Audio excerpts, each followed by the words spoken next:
आपके अपने YouTube channel महिसम classes में। फ्रेंड्स, आज हम लोग बात करने वाले हैं स्वतंत्रता के बाद भारत के समक्ष राष्ट्र निर्माण की चुनौतियों के बारे में। तो चलिए फ्रेंड्स, बिना देर किए स्टार्ट करते हैं। स्टार्ट करने से पहले फ्रेंड्स, अगर आपने अभी तो हमारे YouTube चैनल को लाइक शेयर सब्सक्राइब नहीं किया है तो प्लीज कर दे। चलिए स्टार्ट करते हैं। अगस्त 1947 ईस्वी में स्वतंत्रता के पश्चात भारत के समक्ष राष्ट्र निर्माण की मुख्य तौर पर तीन अग्रलिखित चुनौतियां थी। मतलब अगस्त 1947 के स्वतंत्रता के बाद भारत के सामने राष्ट्र निर्माण की मुख्य तौर से तीन चुनौतियां थी, जो यहाँ पे लिखी हुई हैं, अग्रलिखित हैं। पहला पॉइंट है फ्रेंड्स, एकता के सूत्र में बांधना। मुख्य तौर पर भारत के सामने तीन तरह की चुनौतियां थी।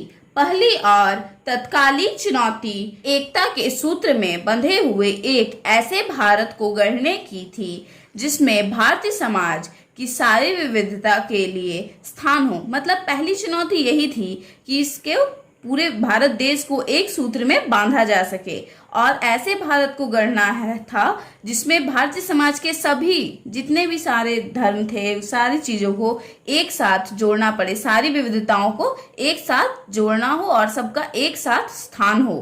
भारत अपने आकार और विविधता में किसी महादेश के बराबर था। मतलब भारत अपनी आकार में और विविधता में किसी भी महादेश के बराबर था।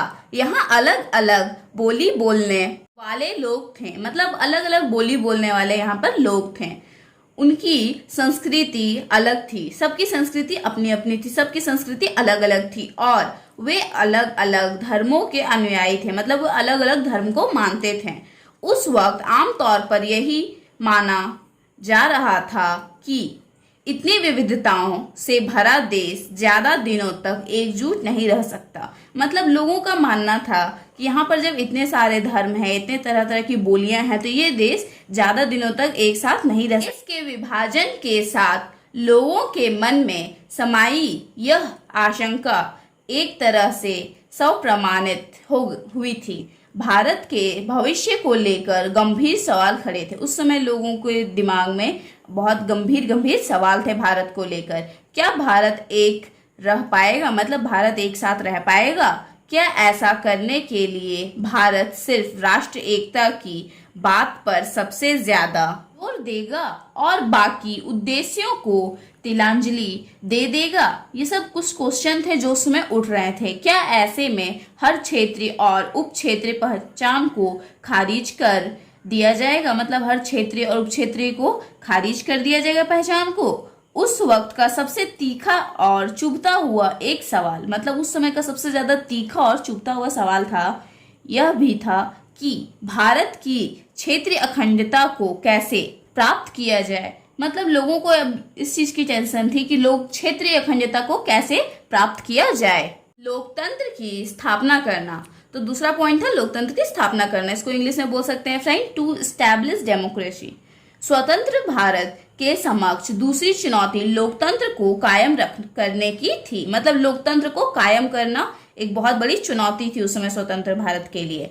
आप जानते हैं कि संविधान में मौलिक अधिकारों की गारंटी दी गई थी। मतलब हम लोग जान रहे हैं कि हमें संविधान के तहत मौलिक अधिकारों की गारंटी दी गई थी और नागरिकों को मतदान का अधिकार दिया गया। मतलब और जितने नागरिक थे उन सभी को मतदान का अधिकार दिया गया, यानी राइट्स ऑफ वोट। भारत ने संसदीय शासन पर आधारित प्रतिनिधित्व मूलक लोकतंत्र को अपनाया। मतलब भारत ने संसदीय शासन पर आधारित प्रतिनिधित्व के मूलक लोकतंत्र को अपनाया। इन विशेषताओं से यह बात सुनिश्चित हो गई कि लोकतांत्रिक ढांचे के भीतर मुकाबले होंगे। फ्रेंड्स, इन सब बातों से पता चल गया था कि लोकतंत्र के ढांचे में भीतर में मुकाबले होंगे। लोकतंत्र को स्थापित करने के लिए लोकतांत्रिक संविधान आवश्यक होता है, परंतु इतना ही काफी नहीं होता।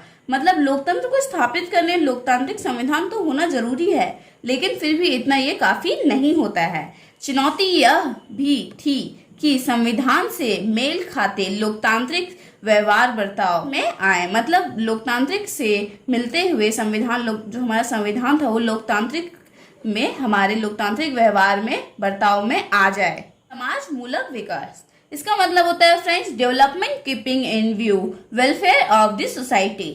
तीसरी चुनौती थी ऐसे विकास की जिससे समूचे समाज का भला होता, ना कि कुछ वर्गों का। मतलब ये जो तीसरा चुनौती था, इससे ये ऐसा था कि इससे कोई भी हमें ऐसा कानून या कुछ ऐसा करना था जिससे पूरे समाज का भला हो, ना कि किसी स्पेशली किसी वर्ग का। इस मोर्चे पर भी संविधान में यह बात साफ कर दी गई थी कि सबके साथ समानता का बर्ताव किया जाएगा। मतलब संविधान ने ये भी क्लियर कर दिया था कि सभी के साथ समानता के साथ व्यवहार किया जाएगा और सामाजिक रूप से वंचित वर्गों तथा धार्मिक सांस्कृतिक अल्पसंख्यक समुदायों को विशेष सुरक्षा दी जाए। मतलब संविधान ने यह डिक्लेयर कर दिया था कि सामाजिक रूप से जो वंचित वर्ग थे तथा धार्मिक सांस्कृतिक अल्पसंख्यक जो थे उनको विशेष सुरक्षा दी जाए।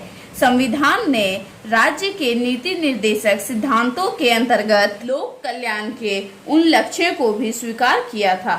मतलब संविधान ने राज्य के नीति निर्देशक सिद्धांतों को, लोक कल्याण के उन लक्ष्यों को भी स्वीकार किया था जिन्हें राजनीति को जरूर पूरा करना चाहिए, जिन्हें राजनीति को पूरा करना जरूरी था। इसकी असली चुनौती आर्थिक विकास तथा गरीबी की समाप्ति के लिए कारगर नीतियों तैयार की गई। मतलब इसकी समाप्ति के लिए, तो किसकी समाप्ति के लिए?